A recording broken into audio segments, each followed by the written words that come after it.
The White Ship. She was one of the fastest vessels that was ever built. The man who should be king of the English now, the son of King Henry, was on board when she sailed off. And with the prince there were 140 knights and many nobles, all on their way from Normandy to England.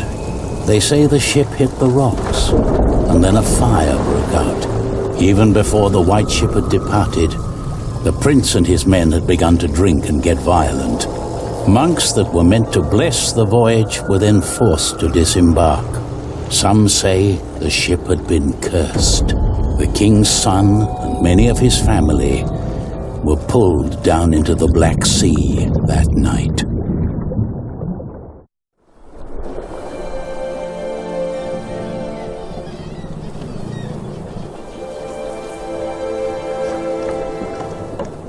You're forgetting one important detail. Not only these monks, but also Stephen of Blois, the king's nephew, left the ship before it embarked. They say he got ill. That old rumor. The same Stephen who calls himself the King of the English now. What? That cannot be a coincidence. Yes, it can be. Of course he's king now. He survived. He is the king's nephew. What do you think, my lord? I think Stephen is a clever man. Clever enough to have his whole family perish. But why he would want to rule that god-forsaken rock, I will never understand. What makes you say that? I love my country. Then why are you leaving? Well, because I want to see something new. I'll tell you what you're going to see. A proper country, where people know how to behave.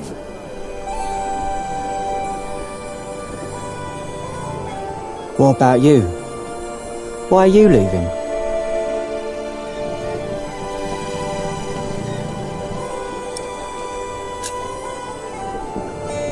I'm looking for someone. For who? I guess I should stay out of other people's business. Forgive me. You English do talk a lot, don't you? I just don't know how to feel about leaving my country for the first time. I mean, how should anyone feel?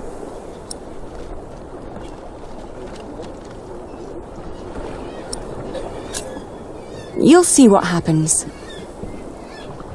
I don't know. Maybe I'm just running away.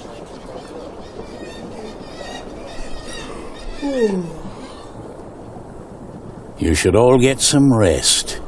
It will not be long now till we reach Cherbourg. Thank the Lord. I can't wait to be back.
In the late summer of 1142, I had left my home country, England, for good.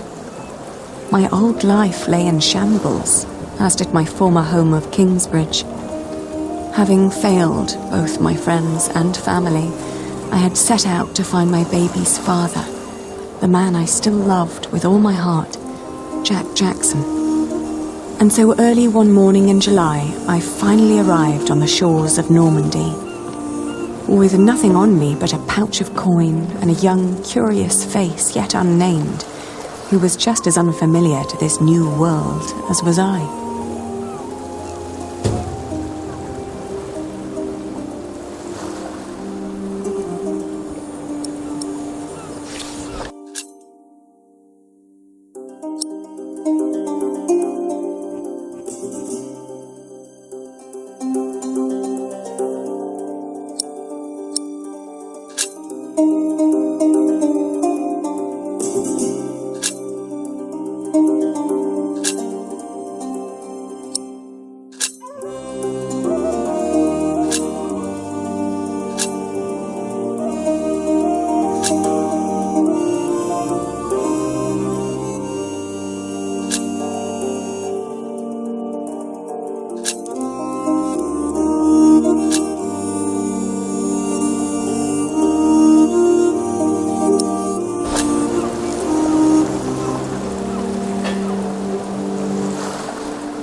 You're still here?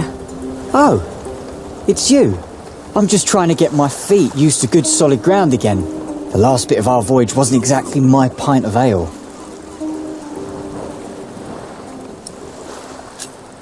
That hammer you're carrying, do you happen to be a mason? Actually, I am. You have a keen eye, mistress. I guess I just know a mason when I see one. To be honest, I haven't been one long. Just finished my apprenticeship in Salisbury. Before that, I used to shear sheep with my parents, but I guess that wasn't really for me. Father still hates me for leaving, though.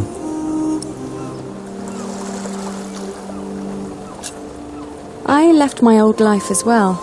Scary, isn't it? To start off fresh and all that. Well, you definitely sound more excited than scared. Oh, I am excited. Wouldn't anyone be? I don't know. Maybe.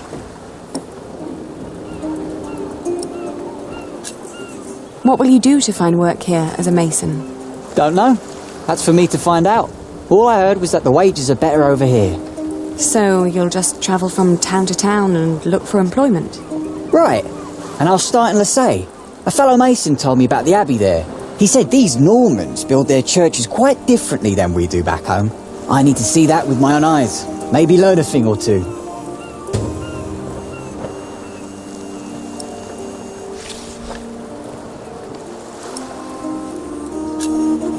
Do many masons go to Lista? I don't know. It's really just a tiny town. The mason who told me just happened to do some repairs there once. It's likely he told others as well. I'm looking for someone. A red-haired mason called Jack Jackson. He came to France about a year ago or so. A fellow mason? Great. Unfortunately, I wouldn't know a thing. After all, I just arrived here with you. I know, but should you meet someone like that on your journey, tell him Aliena of Shiring is looking for him. All right. Jack Jackson. I'll keep an eye out for you. Thank you. Have a safe journey. Oh, thank you. You too.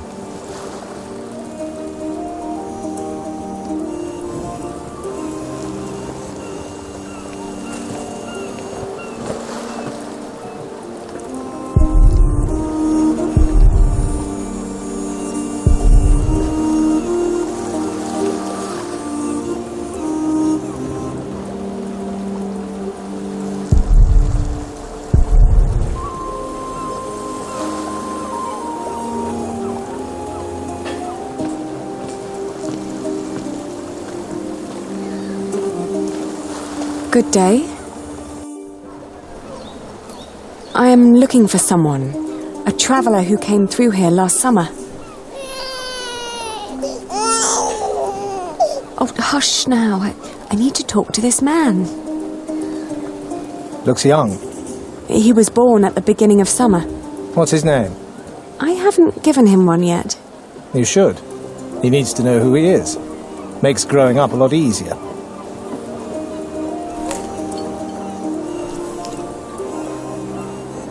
You said you're looking for someone.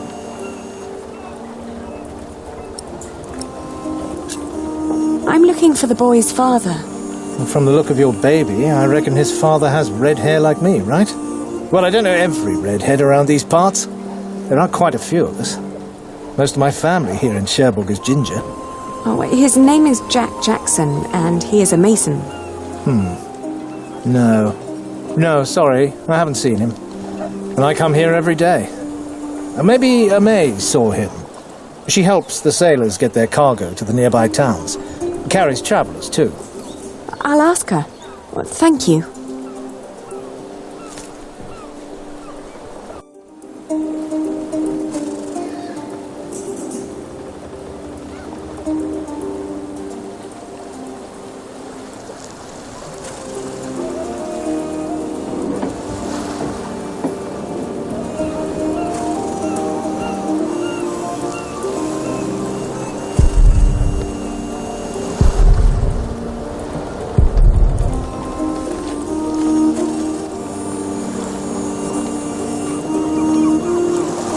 Hey, you. That's quite a bundle you got there. Where are you headed?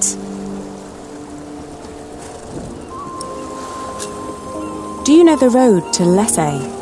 Been there, seen it. But I hope you're not planning to go there on foot. Tell you what, you give me some coins and I'll treat you to me wagon. You can even change your destination once we're on the road, would you say?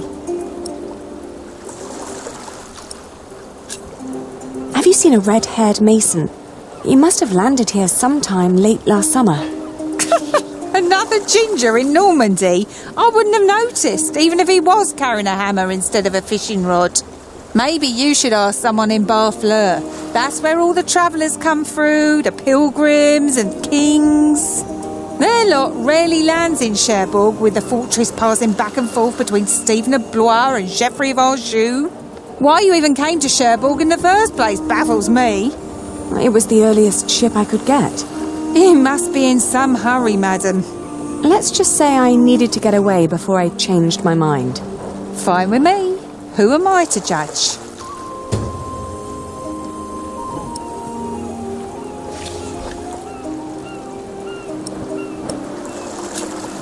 What other routes are there besides going through Barfleur? Oh, I don't know, really. You need to ask the locals about that. But Barfleur sounds like a good place to start. Shake my hand and I'll take you there.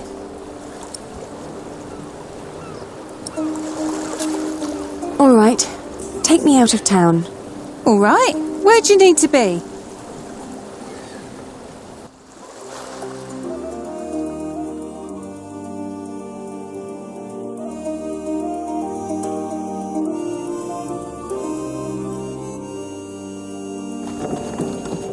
Lissa was tiny, but as it turned out, worth the trip. In the small abbey church of the Trinity, I met a monk who claimed to have talked to a man fitting Jack's description. He'd been fascinated by the abbey's rib vaulting and had asked the monks countless questions about the place's construction. The monk apologised that he couldn't tell me where Jack had travelled next, but I didn't mind.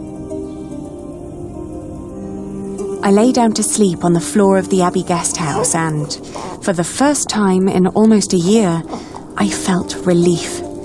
As I drifted into sleep, I hugged our baby tight and whispered into his tiny pink ear, "We're going to find your daddy."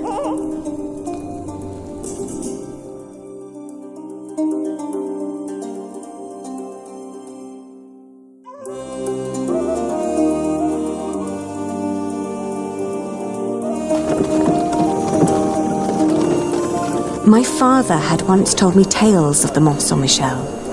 Long ago, the Archangel Michael had urged Hubert of Avranches to build an abbey on a lonely rock on the ocean by burning a hole into his head.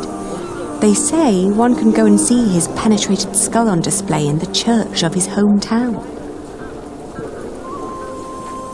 It was a windy day when I arrived, and the place was crowded with pilgrims and jongleurs. I remembered Jack's fascination with these tellers of stories.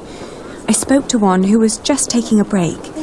As it happened, he had indeed met Jack, although not in Mont Saint-Michel, but on a road heading east from there. Apparently, Jack had been hopelessly tracking jongleur who might have known his father, Jack Cherbourg. But as he'd been gradually running out of money, he'd intended to look for work in Le Mans or Tours. That was about 6 months ago. I was catching up.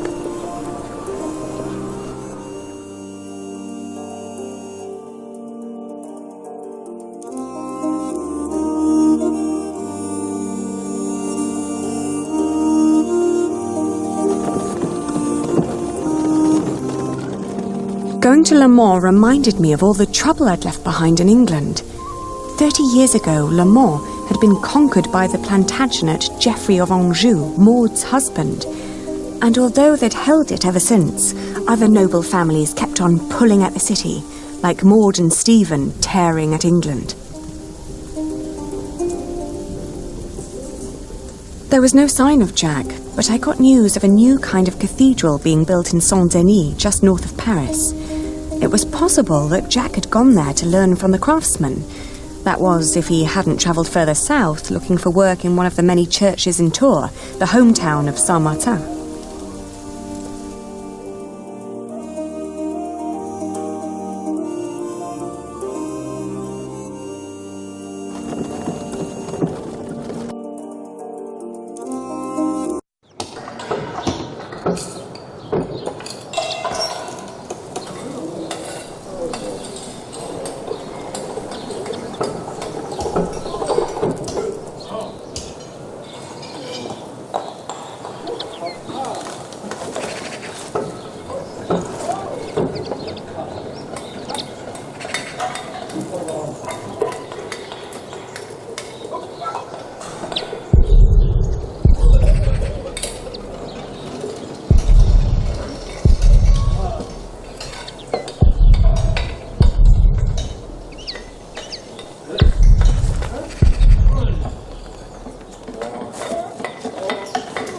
Good day. Are you the master builder?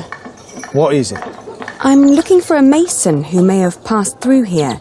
An Englishman with carroty hair. He calls himself Jack Jackson. A redhead? Yes. Did you see him? He might have asked for work here. No, I'm not looking for new masons. We're just doing repairs. Ah, but was he here? No, never seen him. Now, stand back, woman. Something could fall on your baby's head.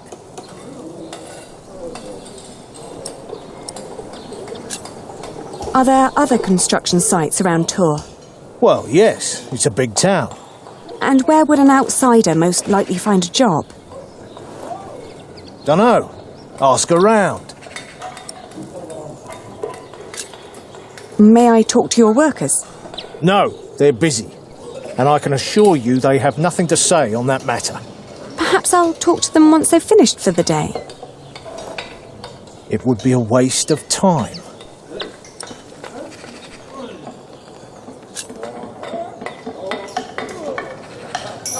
You hesitated when I mentioned a redhead.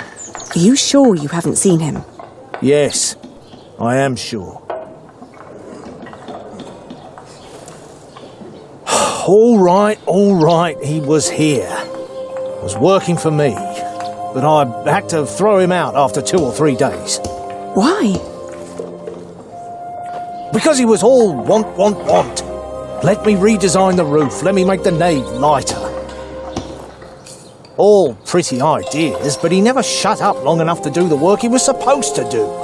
Shit, that man was almost as needy as my son when he was still a brat. He does know a lot about his craft. Well, I know masons like him. They grow up gifted but without a mote of discipline in their guts. Can't work with someone like that. Do you know where he went next? No idea. Maybe to Limoges or Angoulême. Maybe even to La Rochelle. Seemed to have plans for every cathedral on God's green earth, but none for himself. I understand. I'll leave you to it then. Bon voyage.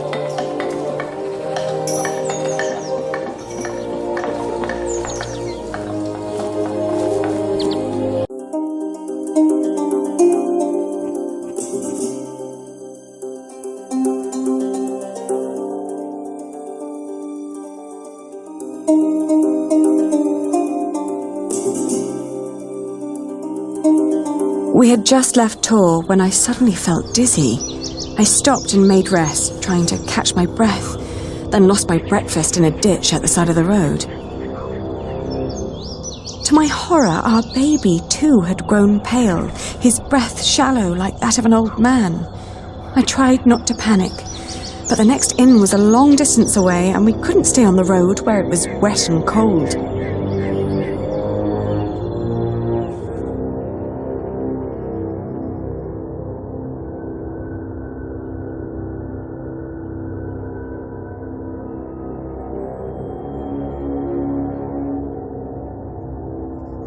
I managed to walk until the sun had fully risen before I keeled over. A knife merchant who'd been travelling behind me flagged down a coach heading back to Tor and haggled with the coachman to carry me back to an inn.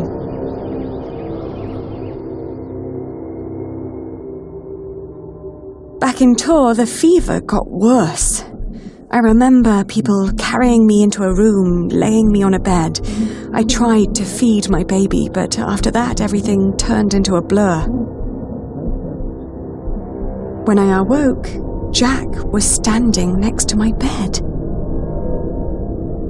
He scolded me for following him. "You know you could go anywhere you want," he whispered. "Why be stupid and follow me?" I tried to answer, but he just opened the window and jumped out, heading toward ancient Greece, or maybe all the way to Arabia. And in my feverish mind, I followed him.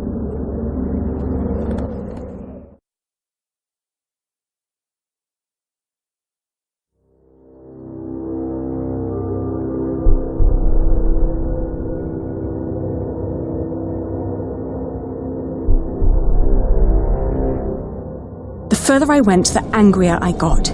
For years I'd been fighting for my family. I'd committed myself to an oath to my father. I'd built up a business to sustain it and even married a man I despised so I could create a future for the people around me. I'd known nothing but my duty to the men in my life, while the man I was trying to find lived a life of casual irresponsibility. He travelled the world on a whim to learn about mathematics and philosophy, while I had to raise the child he'd fathered. When could I ever do anything just for myself? I asked the world as I went on.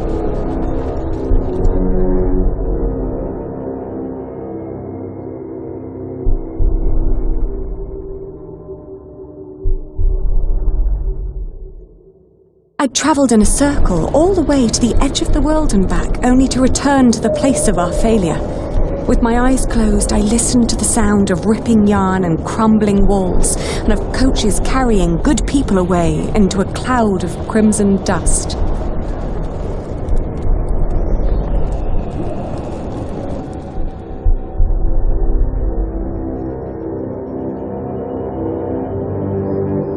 When the last moat had settled, I opened my eyes again and found myself in a dirty little room. An old maid was sitting next to my bed and smiled at me, then handed me my baby. Oh, dear God, he still looked so pale.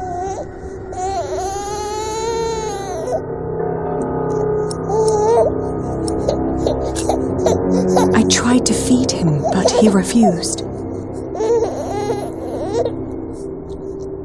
Please, God, let him live. Don't punish him for my own sins. I gently caressed his head until finally he put his mouth to my breast and drank more and more, becoming greedier with every swallow. We had both been spared. We rested one more day. Then I gathered my things and headed back to the cathedral to thank the Lord for his mercy.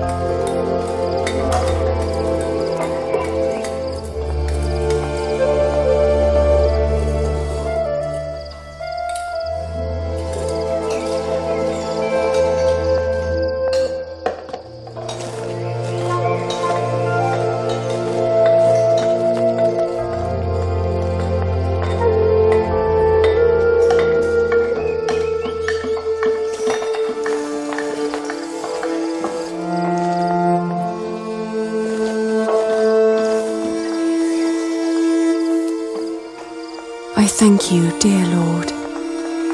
All right, steady I now. thank you for having spared my child. I thank you for... Don't let go until it's done.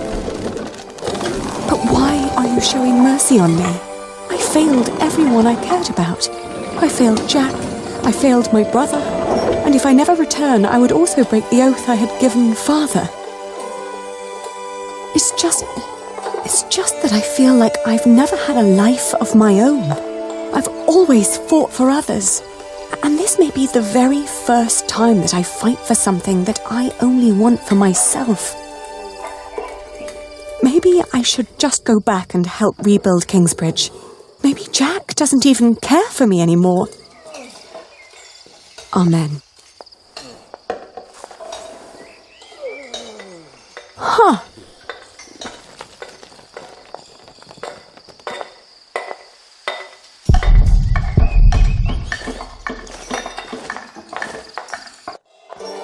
I've seen one of those before. It's amazing, isn't it?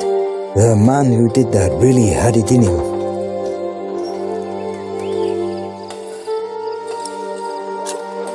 I agree. He always did. Oh, you knew Master Jacques. Yes, but it's been a while since I last saw him. It's a shame that the Master let him go. In just 1 month he did so many things.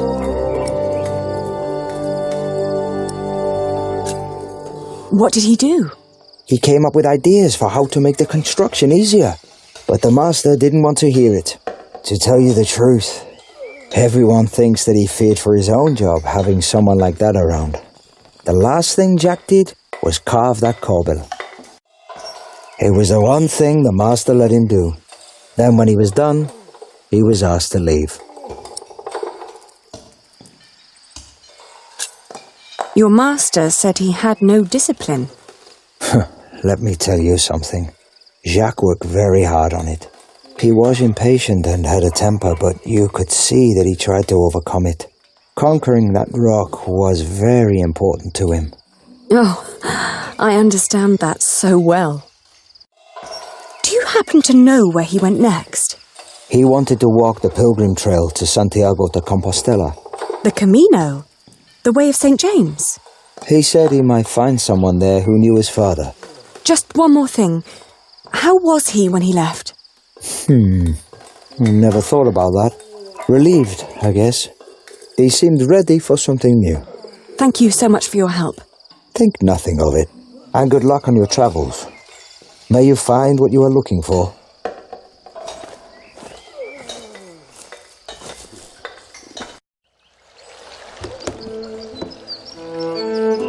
Isn't it odd? Just when you stop looking, you come across the most curious of things. Like these 3 devices that one of my merchants brought back from Baghdad.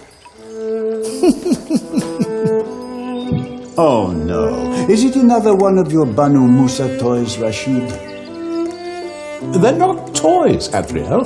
They're objects of scholarly ingenuity and reflection. I will let my valued friend from the north do the honors.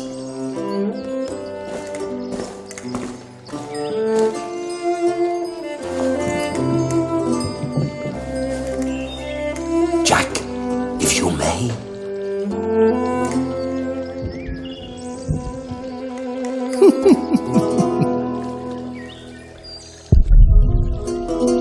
For one, let me draw your attention to the magnificent songbird on the table.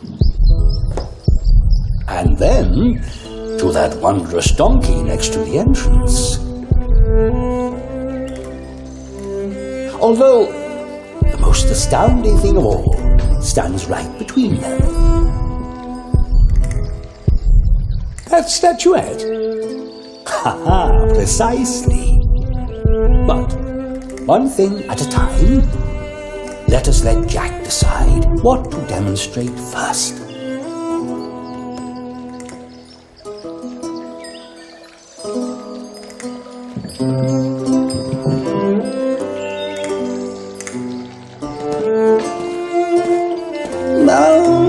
On second thought, why don't you save the lady for last? Otherwise, the other two devices might appear bland and boring in comparison. I agree.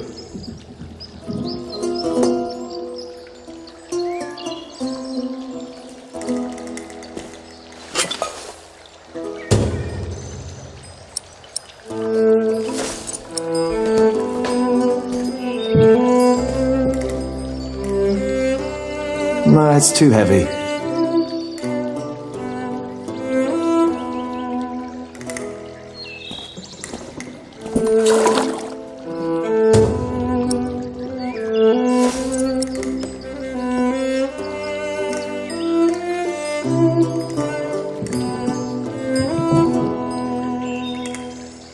He likes to take his time, doesn't he?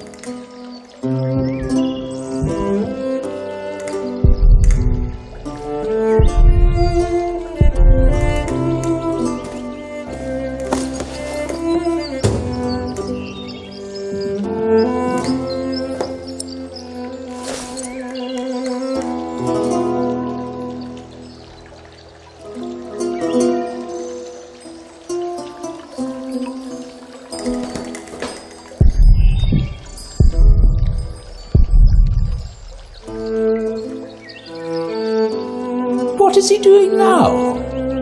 Not much, I suppose. No, it's for the presentation.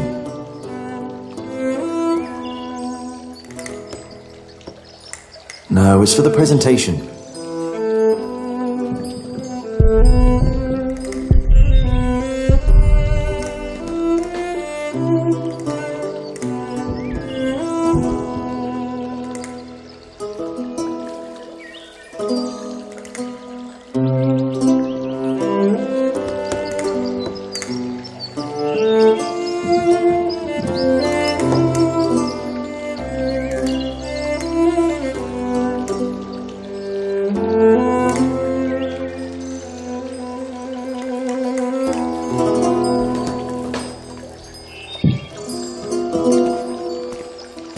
What is he doing now?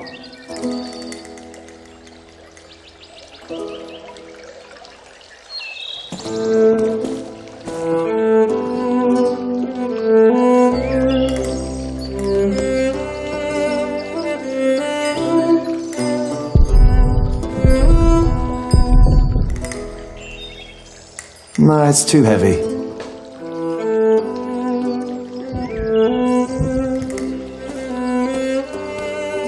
Where is this going, Rashid?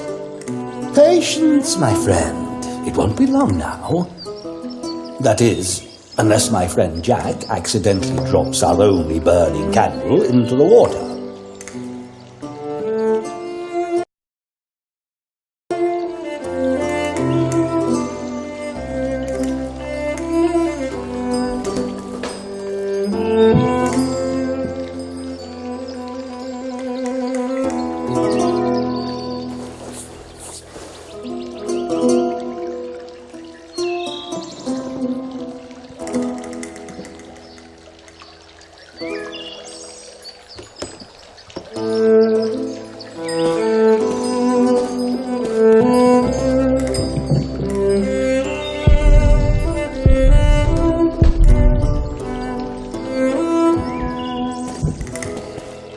Although all the devices are different, they always work with water in one way or another. Of course. If they're inspired by the Banu Musa, they should be.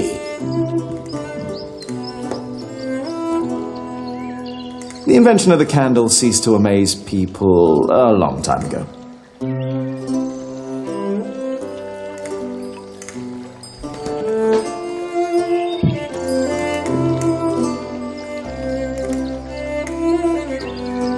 I have enough for now.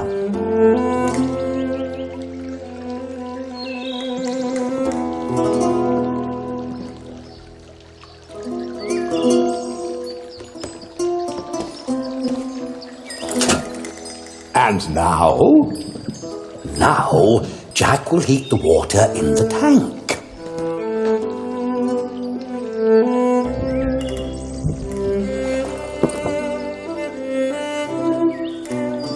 It's so beautiful it will make you cry.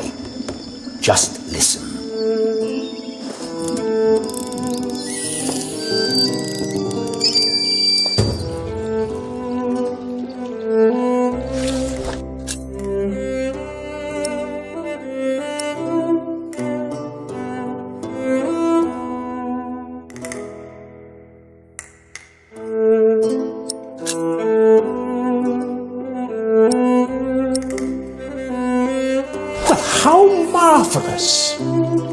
How does it work? Maybe it's a miracle. Right. Go on, Jack. Tell them.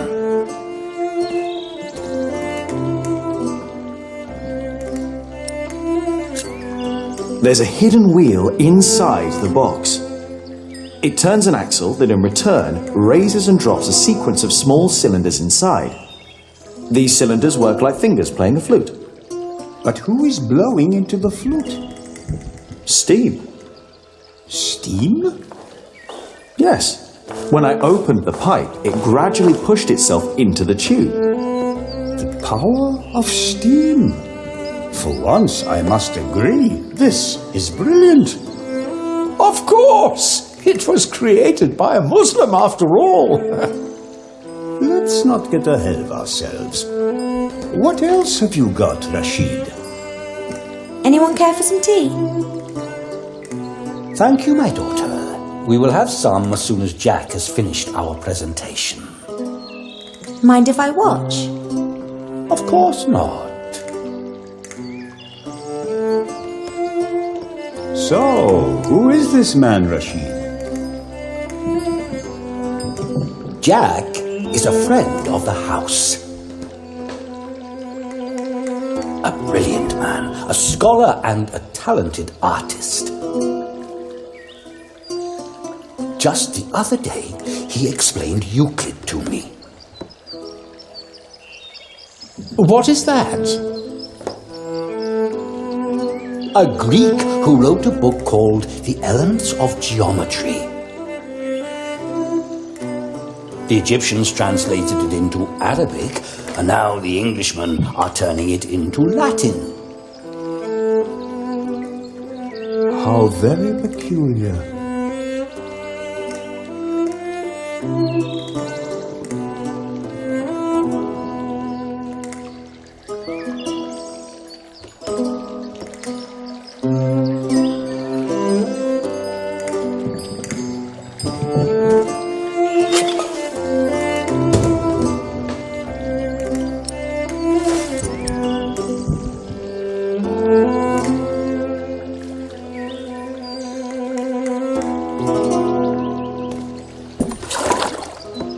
I could watch this man scoop up water all day.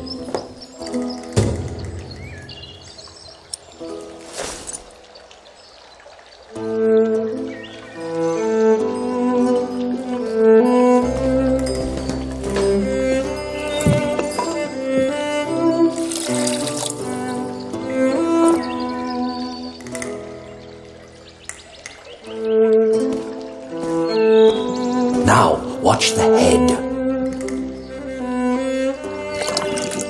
Just any moment now. There. Did you see? It threw up. Rashid, this is disgusting. Oh, far from it. Would you kindly explain how it works, Jack?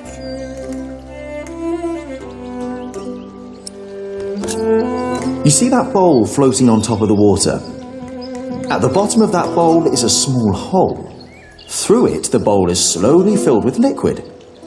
Once it's full, it sinks, pulling a string which makes the ball drop onto a weight. This, in return, pulls the bowl up again, emptying it in the process. Thus resetting the entire mechanism. If you timed it perfectly, you could make it drop a ball at every hour. Turning it into a clock. How clever. For me, it's still nothing more than a puking donkey. Show us more, Rashid. One could join those two and build a singing donkey clock. One song after every hour.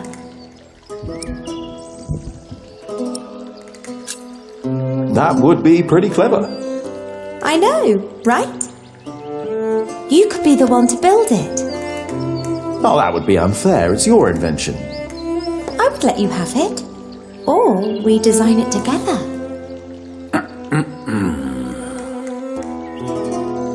You still haven't shown us that statuette yet. Of course. Jack, if you may.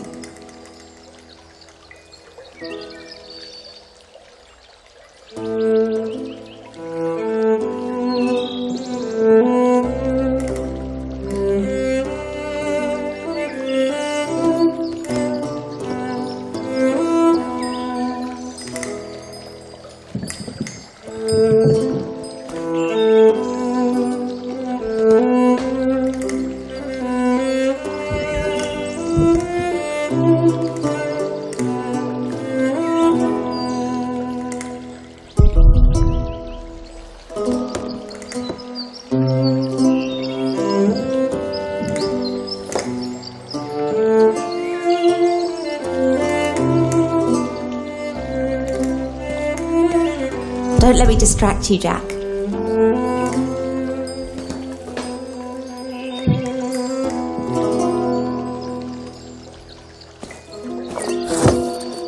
Oh, you will love this. Just watch.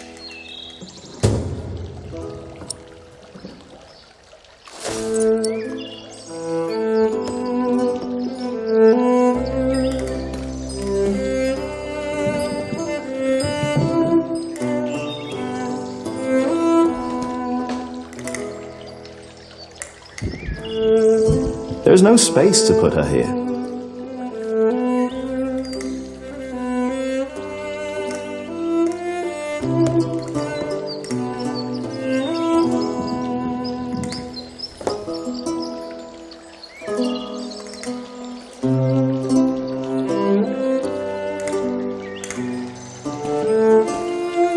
Have you seen it already? Of course. Father showed it to me the moment he brought it home. It's very strange.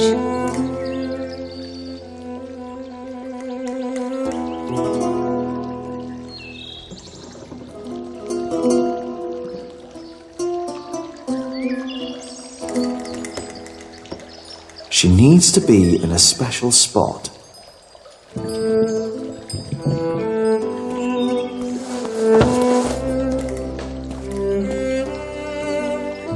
And now? Just be patient, but don't look away. It takes some time for her to... To do what? Is it crying? Isn't that amazing? No, it's irritating. Rashid, what is going on?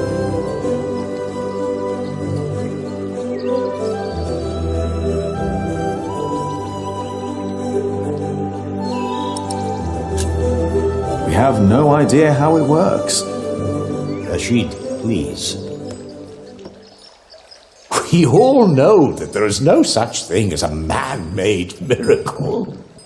And this piece of wood is very clearly made by man.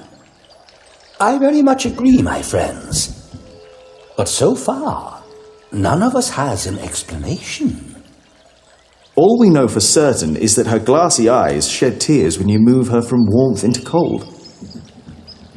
Like a plant at sunrise. Like dew.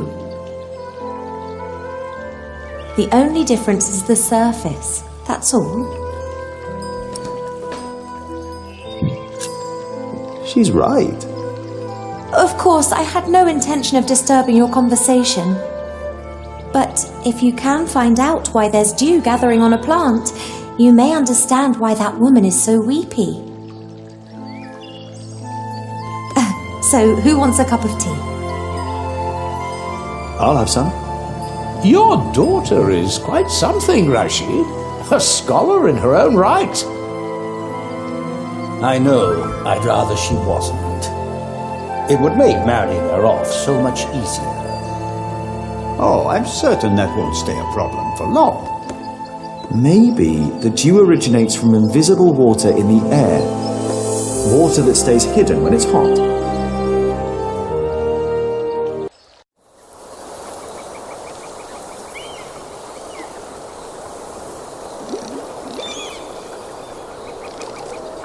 The pilgrim trails across France converged at Osterbat in the foothills of the Pyrenees. There, the group of 20 or so pilgrims who had been travelling alongside me since I'd left Tours swelled to about 70. Some were prosperous citizens, some probably on the run from justice, a few drunks and several monks and clergymen. Several languages were spoken, including Flemish, a German tongue, and a southern French language called Oc. Nevertheless, there was no lack of communication among them, and as we crossed the Pyrenees, they sang, played games, told stories, and in several cases had love affairs.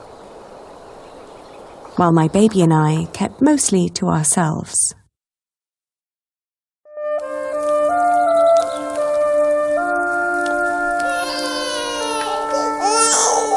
Ganz schön frech, die mit ihrem Kind.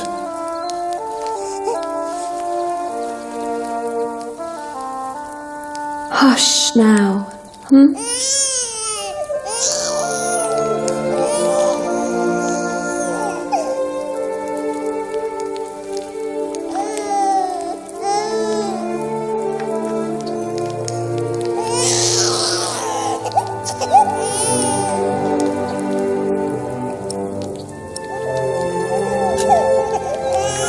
Richtig dreist.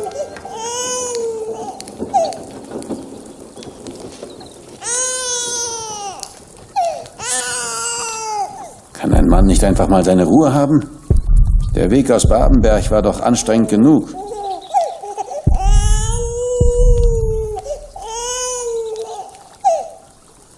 Ein Kind hat ja auch gar nichts verloren. Stimmt doch, oder? Psst, jetzt ist aber gut.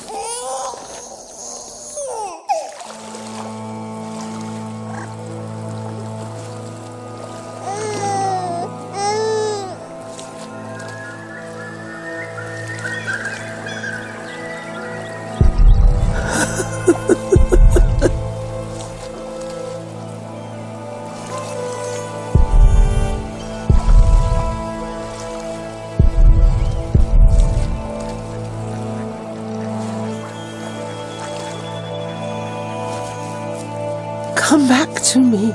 Please come back to me. Dear Lord, what are you doing? You should get out of the water. It's freezing. My ring. I lost my ring. Dear Lord, please show mercy.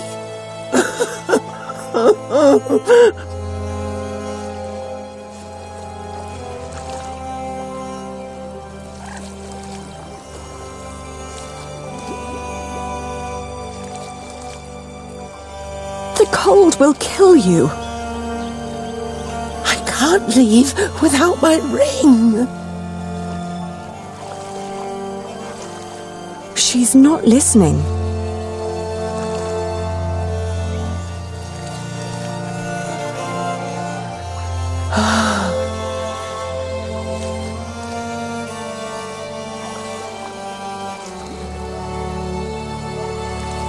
She's not listening. She's not listening.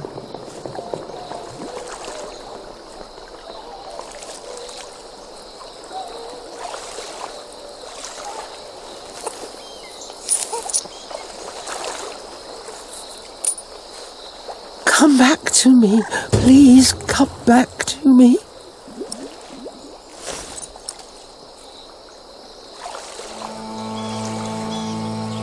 I found it.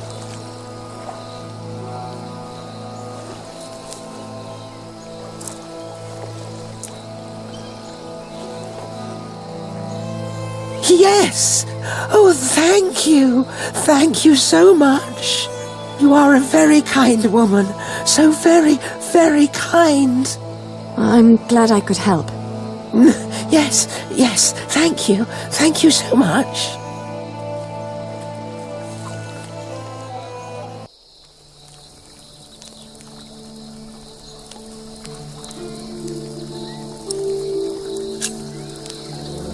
Are you getting warmer?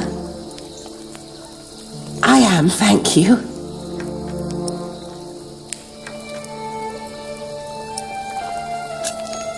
I can see this ring is very precious to you. It was a gift from my stepmother. She thought I would stay forever, but I didn't.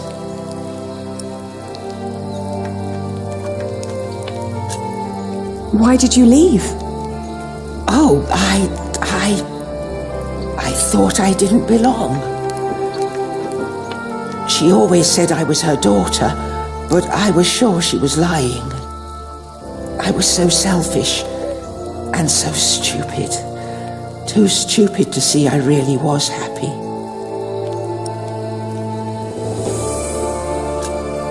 Tell me about your stepmother.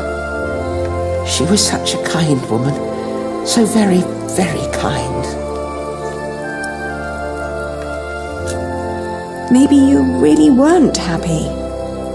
I don't know. I was very young and thought I was unhappy because I didn't live close to the sea. But in the end, the sea did not feel the same about me. The cold there made me sick. It took away my sight.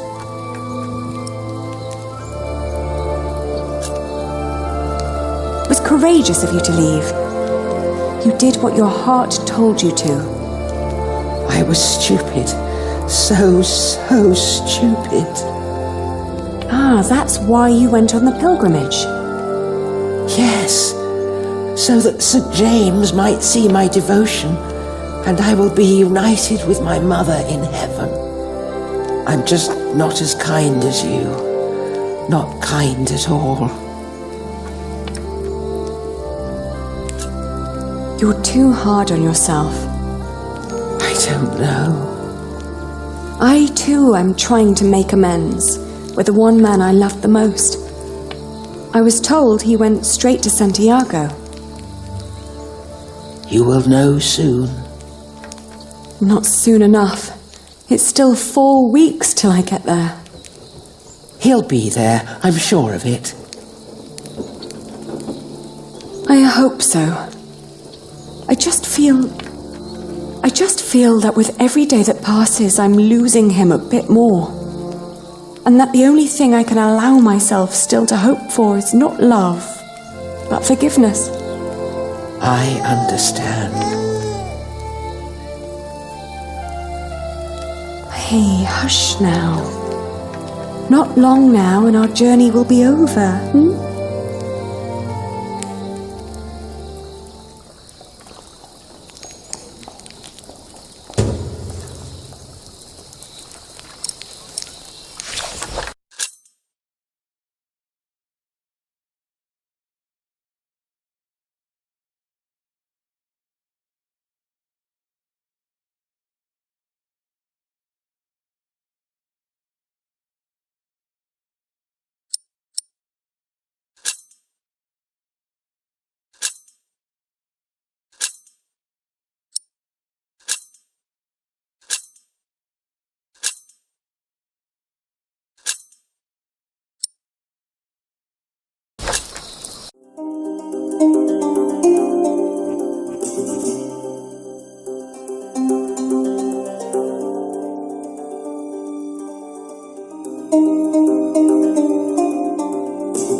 The woman's name was Alba. She came from a small town somewhere in Catalonia. I quickly got used to her constantly feeling out for her stepmother's ring and the sad guilt that would always follow in her milky eyes. I wasn't sure if she appreciated my company, but I couldn't leave her on her own either. By the time we reached Los Arcos, she'd stopped talking, while I kept on dropping a kind word here and there to let her know I was still by her side.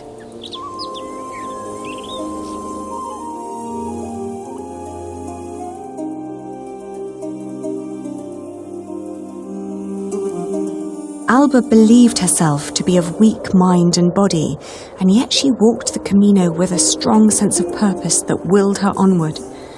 It made me wonder about what I'd told her about my own journey. Did I hope for love, or was I really traveling because I needed him to forgive me?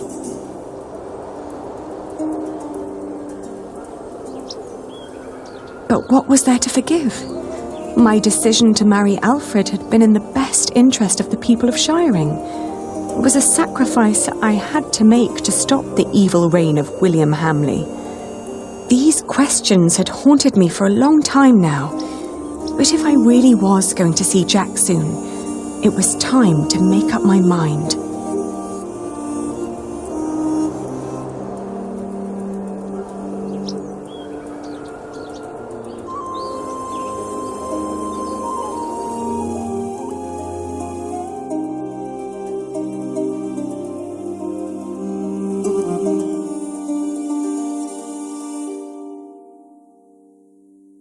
Around Lyon, the path began to gradually turn uphill.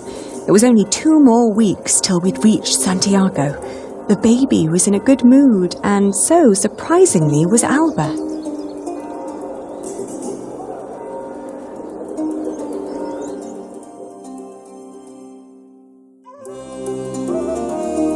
After Astorga, the trail got more difficult.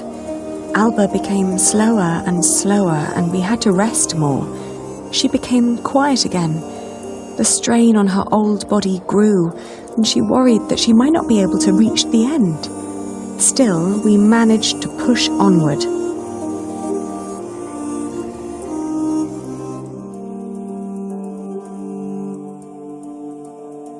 The next morning, she refused to get up. Her breathing was disturbingly shallow, and she hardly noticed me touching her forehead. Everything hurts, she said, and urged me to continue without her.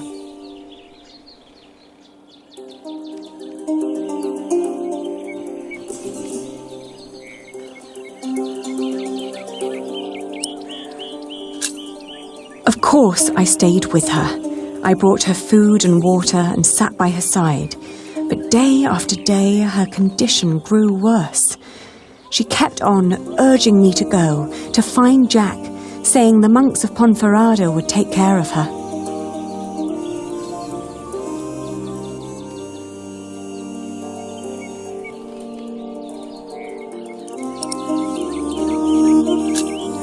I was about to leave when a monk stopped me.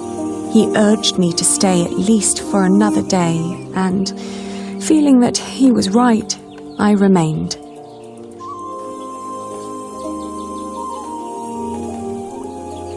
I'd hardly known her, and most of the time she'd tried to push me away, as if she considered herself a nuisance that slowed me down and who didn't deserve company. It wasn't until a few moments before she died that, for the first time, she smiled at me, and I like to believe that she saw me smile back. I still like to believe that here, in this unlikely place, dying next to a near stranger, she'd found a moment of serenity and happiness, but she'd not reached Santiago.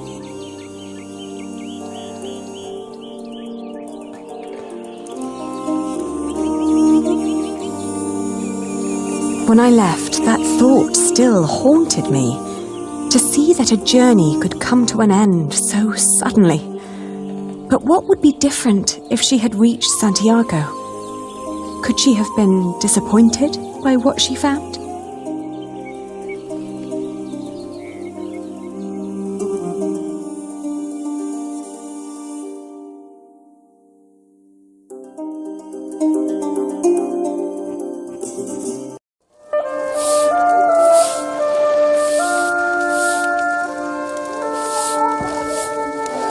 After months of hard travel, the child and I finally reached Santiago de Compostela.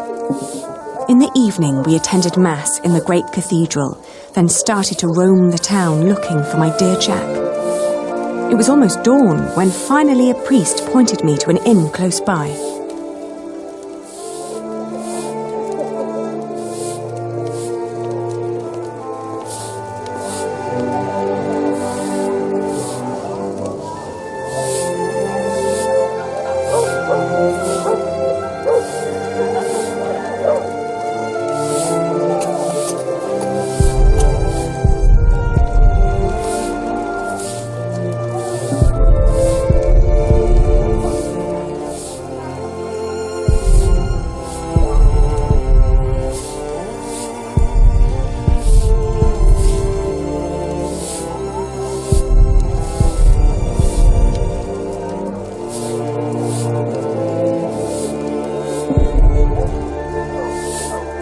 Buenos dias. Do you understand me? Sinto-cho ben, pero non temos camas dispoñibles. No, I don't need a room. I was told a friend of mine stayed here some time ago. A red-haired Englishman called Jack. Do you remember him? Eu só che falo en galego, miña rula. Français? English?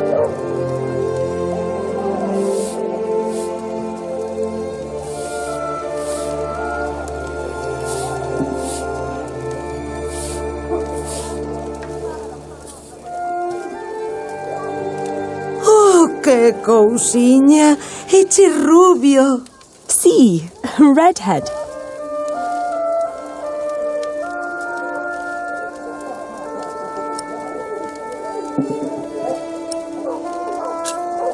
Have you seen his father, Padre del Niño, Jack Jackson?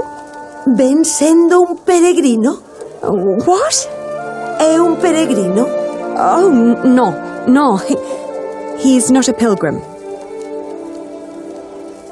Entón, quen ven sendo?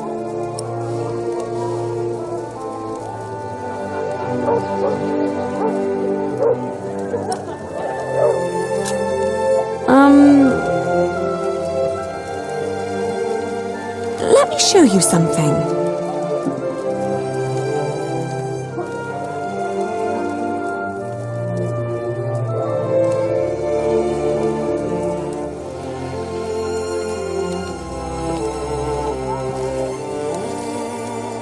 He's a mason. He builds things like that.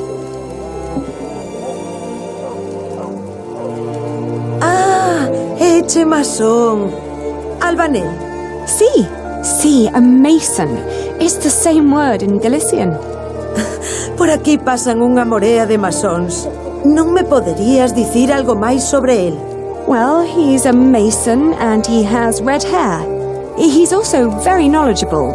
But how do I tell you that?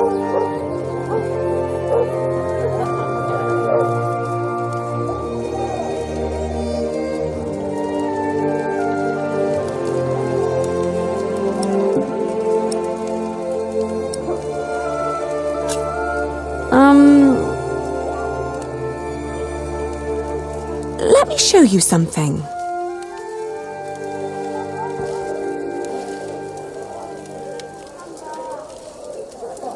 I was told he used to stay here. Dis que o rubio está aquí? Ah, xa sei a quen andas a buscar. Xurxo! Que foi? O raparigo este é che fillo teu? Pois, non che sei. Case que non, No, he's not the man I'm looking for. Semella que desta aínda zafas.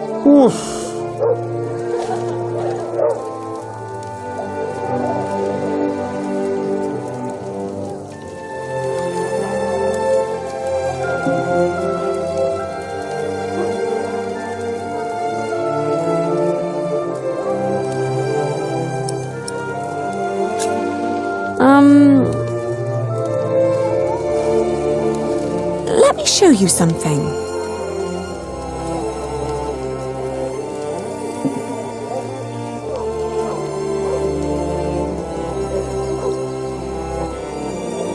He likes to craft things, like jars or strange machinery.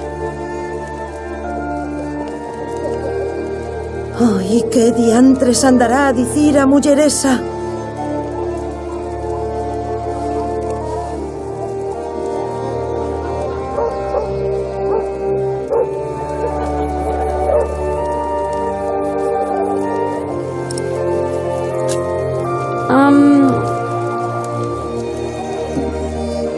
Let me show you something. Oh, can you help us translate? O inglés non cho falo, desculpa.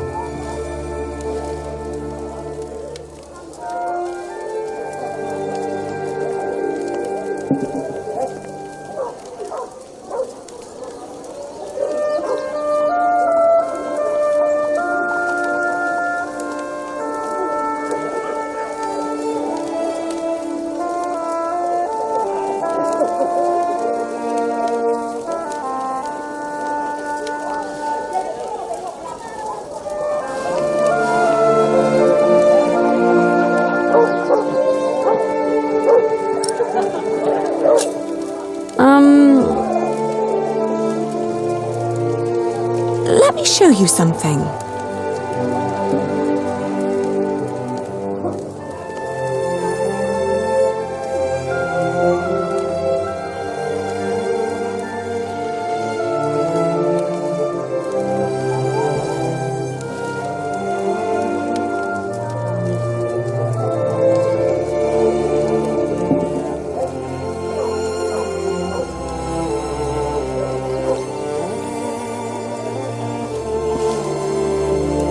The man I'm looking for loves to read.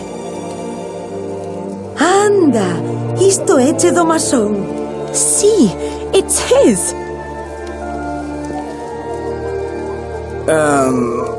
Oín falar dun masón que dis que se dedica a traducir libros en Toledo. Polo visto, di que se chama Jack. Yes, Jack. Have you seen him?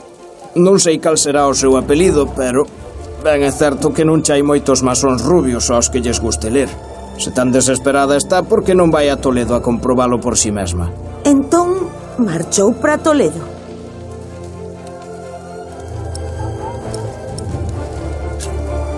He went to Toledo? A Toledo marchou, sí. Di que o teu Jack podería estar en Toledo. All right, so I will go to Toledo then.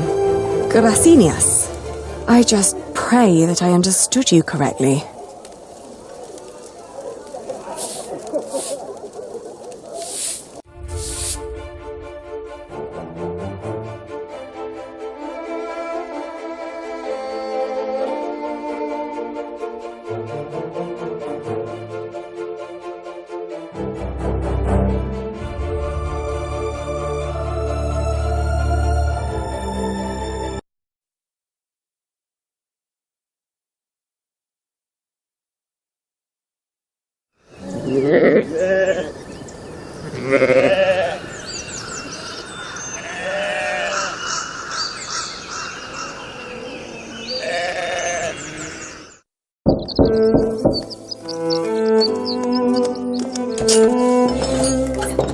Buenos dias. Parlez-vous français? English? Of course. How may I help you? I was told a man named Jack Jackson lives in this house. Who told you this? A group of scholars living at the edge of town. They said he used to translate old scriptures about mathematics before he moved here. Please wait here. I will talk with Master Rashid.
I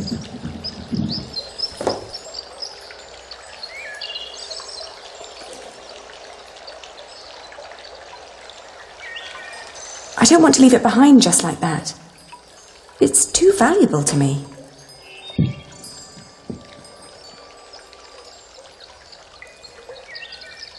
You're about to meet your father.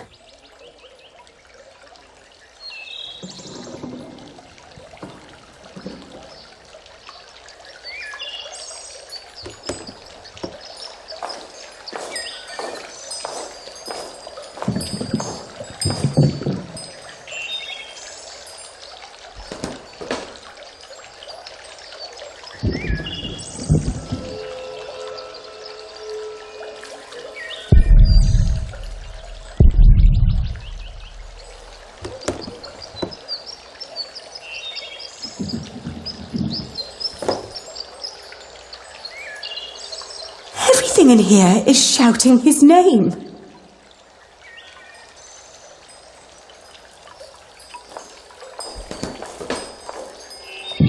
It's his.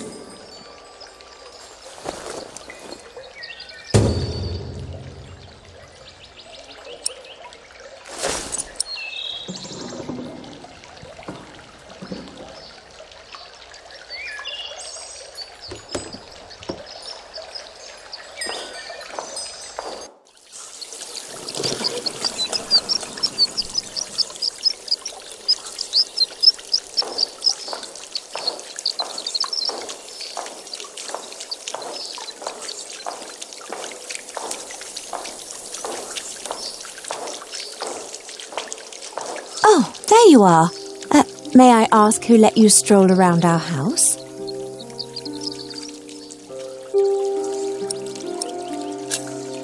I travelled hundreds of miles looking for a man called Jack Jackson. A scholar told me that I would find him here. Yes, my servant told me already. My father's not here at the moment, so you'll have to make do with me. Unfortunately, I must disappoint you. There's no one called Jack living in this house.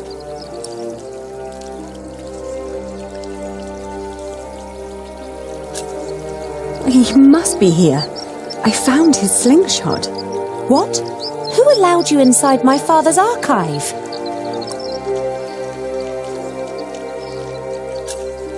I didn't mean to be disrespectful of your hospitality. I just hope for your sake you didn't touch anything. Every piece in there is precious to my father, even that slingshot. I'm sorry, but this is not easy for any of us. I think you should know that Jack and I are promised to each other. Maybe we should go inside. The sun's burning, and my mother doesn't need to hear us.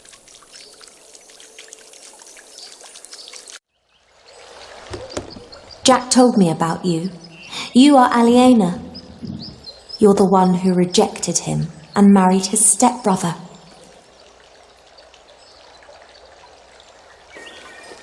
And now you want him back.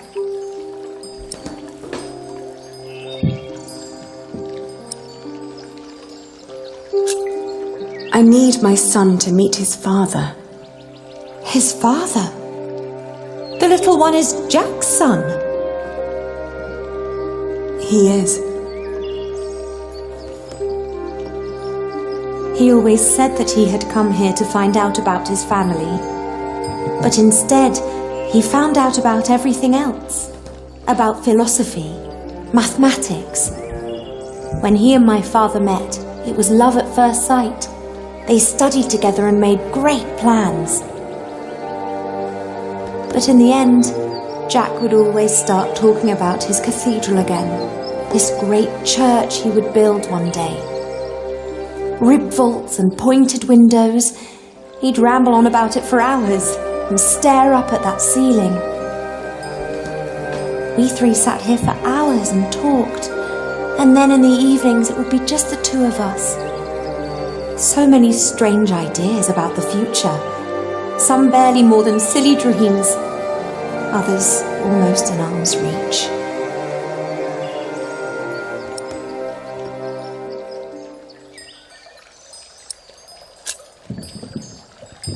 Well, where is he now?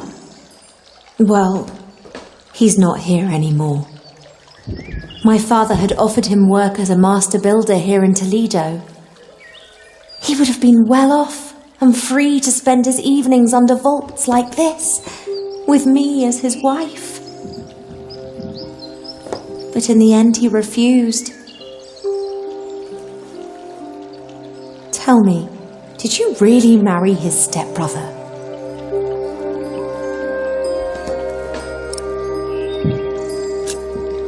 It was the hardest decision I ever made.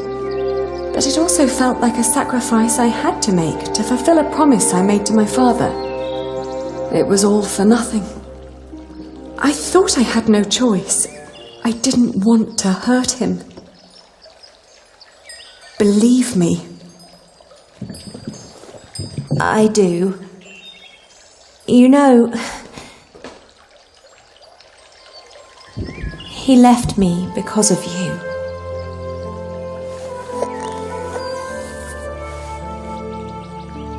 Even after all you did to him, he couldn't let go. You can be glad that you ran into me and not my mother. She was enraged when he left. He can have that effect on people. But apart from that, we made our peace with him. Father even gave him one of his favourite pieces of his collection as a parting gift. A small wooden statue with stone eyes, in exchange for his slingshot. Would you mind telling me where he went? He went to Paris, to work on the Cathedral of Saint-Denis. He said he never found out about his father, so there was no reason to stay down here anymore. Paris? Yes. If you find him there, tell him I don't miss him.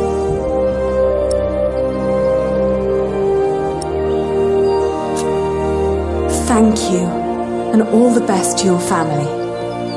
Thank you. What is the child's name, by the way? Well, he has none yet. I wouldn't name him without Jack. Isn't that a bit silly? Maybe. But he's his son as well as mine. It's his right to have a say in it too. Then off to Paris. That baby needs a name. He will get one. Thank you.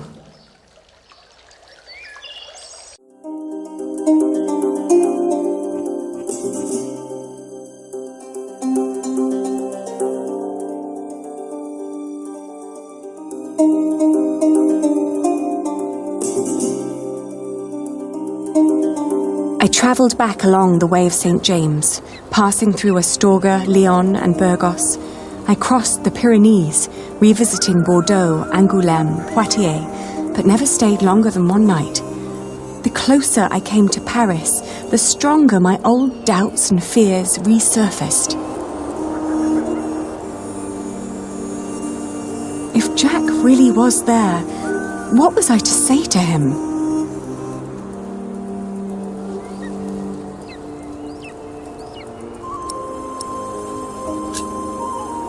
Pull him very, very close, wishing for all the wounds to heal as quickly as they could.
There. Are we awake then? You almost missed this. Look at these colourful windows. Look at the light.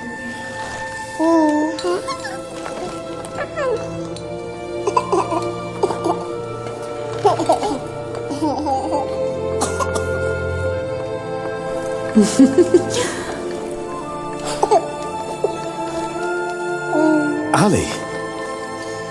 We came to see you, Jack. We? Is he? He is your son.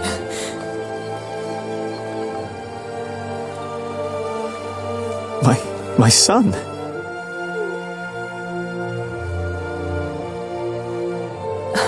I'm sorry. It's not your fault. Ali, where do we go from here? Wherever we go, I want to go with you.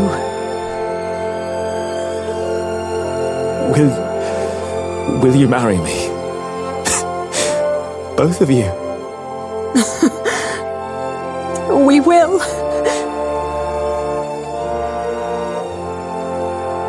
We stayed in Paris as husband and wife. And our son, Tommy.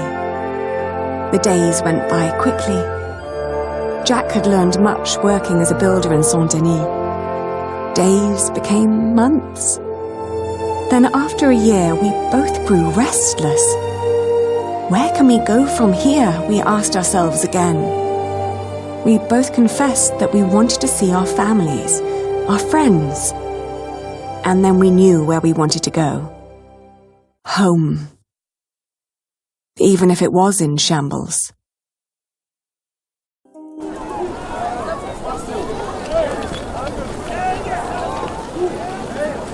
We need to hurry. The ship to England will leave soon. What's going on here? Whatever it is, if the crowd doesn't clear up, we'll miss our ship.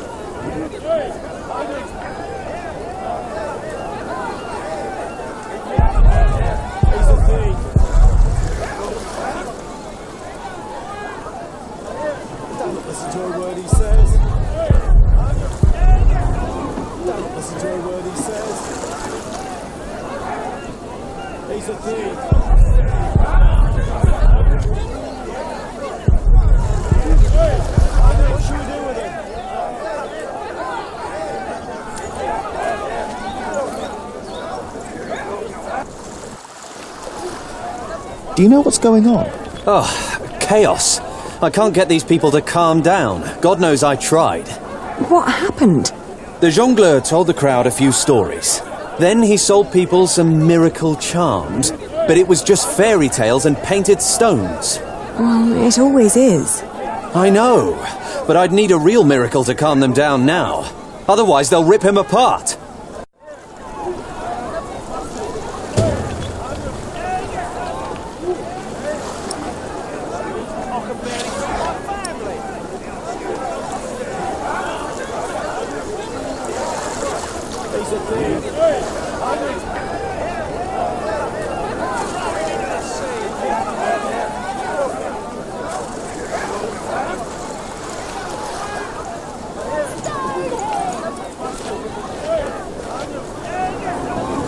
Could make the horse get their attention.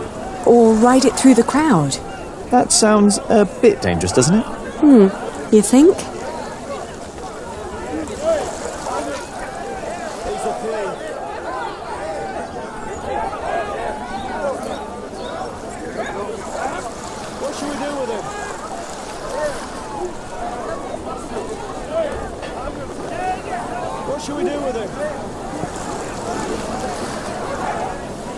This isn't the right place.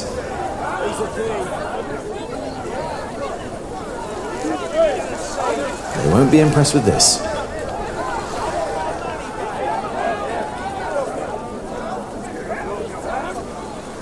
No. This isn't the right place.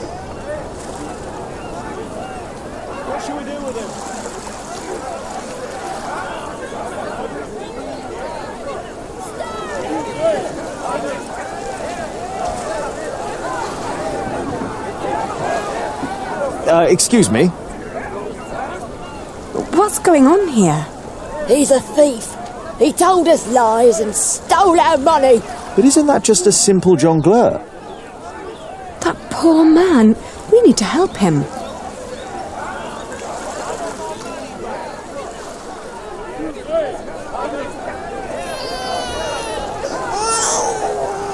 Oh, he doesn't like it. Neither do I.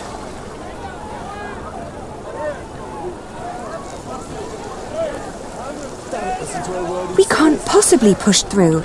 Not with the baby.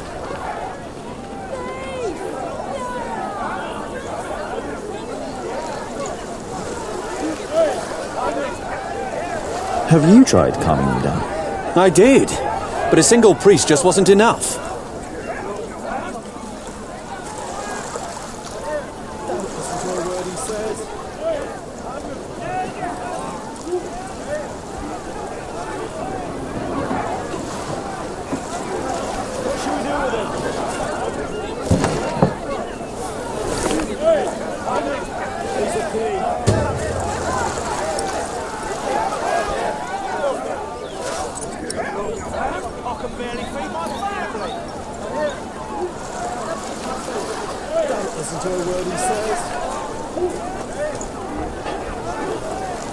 Oh, what a remarkably foreign-looking likeness of the Holy Virgin.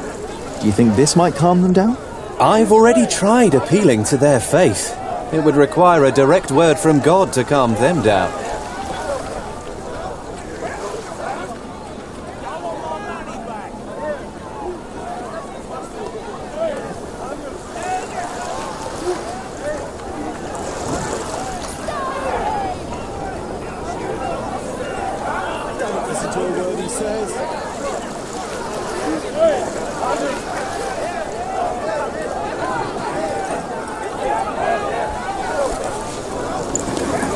Behold the Holy Virgin.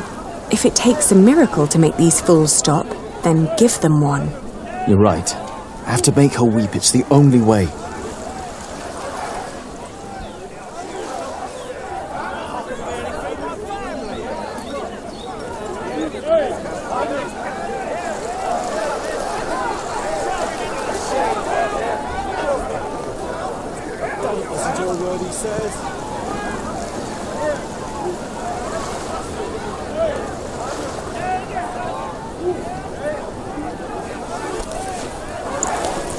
Behold the Holy Virgin. If it takes a miracle to make these fools stop, then give them one. You're right. I have to make her weep. It's the only way.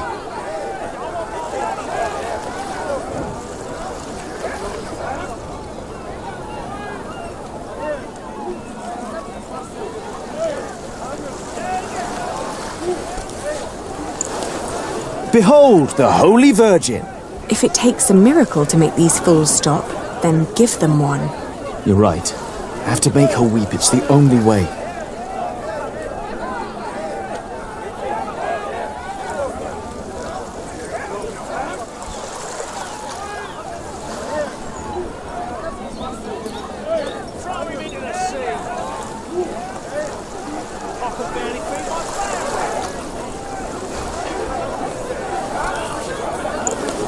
Behold the Holy Virgin. If it takes a miracle to make these fools stop, then give them one. You're right. I have to make her weep. It's the only way.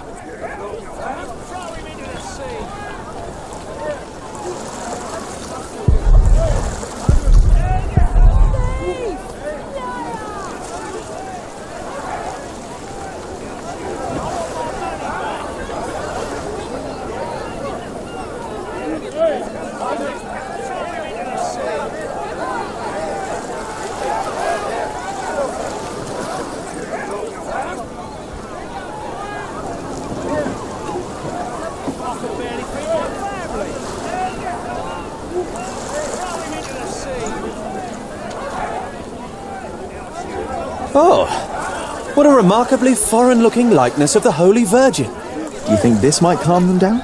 I've already tried appealing to their faith. It would require a direct word from God to calm them down. What should we do with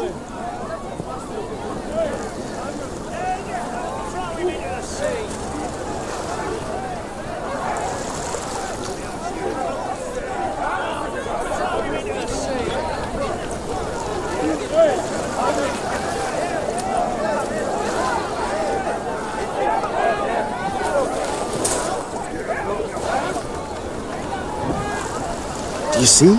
It's working. Your friend Rashid must be quite the miracle worker.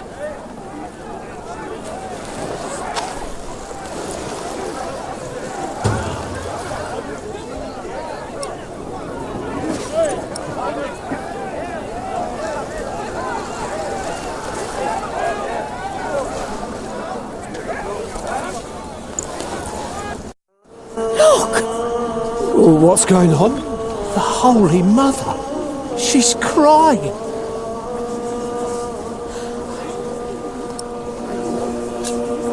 Touch not the Holy Mother. It is a sin to desecrate the image of the Virgin. It's true. Lord in heaven. Why is she crying?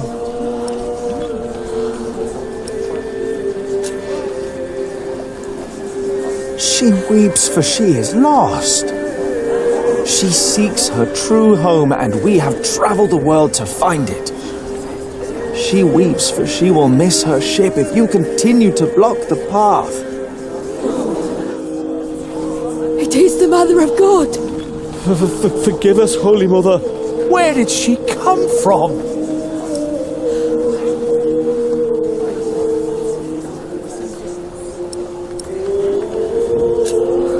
For hundreds of years, she languished in the land of the Saracens. Dormant, she has been waiting for the one to bring her home. Listen to what he has to say. The Holy Virgin has chosen this young family to protect her. Tell us all where you are headed. Her destination is beyond these waters. In the small town of Kingsbridge, in the earldom of Shiring. There she wants to rest. Kingsbridge? Where's that? Hail Mary! Make way for the Holy Virgin! Hallelujah! Make Robert well! Huh? Blessed Mary, let my daughter conceive. Give us a good harvest! They're donating to ask for her blessing. Oh. The weeping Madonna shall hear your prayer. And with your donations, I shall build her a new shrine at Kingsbridge, a cathedral.